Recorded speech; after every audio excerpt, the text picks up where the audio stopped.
Yes, হাতুড়ির বিদায়ে তামিমের শর্ত মেনে নিল বিসিবি। জিম্বাবুয়ে নাকি টি-20 বিশ্বকাপ কবে ফিরবেন জানতে হলে পুরো ভিডিওটি দেখুন। চান্ডুকা হাতুড়ি সিংয়ে বাংলাদেশের কোচের দায়িত্ব ছেড়ে দিতে পারেন বলে গুজব ছিল। এই আশঙ্কা সত্যি হওয়ার সম্ভাবনা রয়েছে।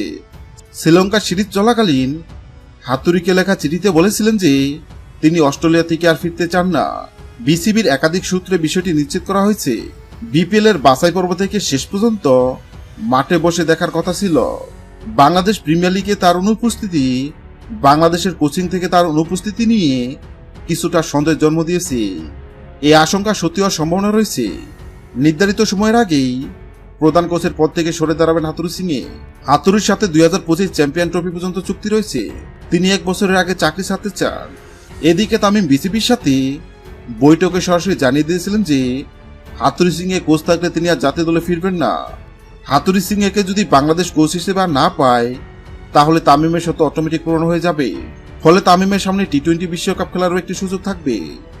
তামিম যদি টি-20 বিশ্বকাপ খেলতে রাজি হয় তাহলে সে হয়তো জিম্বাবুয়ে সিরিজ থেকে দলে থাকবেন। কারণ দীর্ঘদিন তামিম জাতীয় দলের বাইরে রয়েছেন, তাই বিশ্বকাপের আগে তিনি নিশ্চিতভাবে চাইবেন নিজেকে জ্বালিয়ে নিতে। হ্যালো বন্ধুরা, আপনারা কি তামিমকে টি-20 বিশ্বকাপে দেখতে চান? অবশ্যই কমেন্ট করে জানাবেন। ভিডিওটি ভালো লাগলে লাইক দিবেন এবং সাবস্ক্রাইব আমাদের চ্যানেলের সঙ্গে থাকবেন।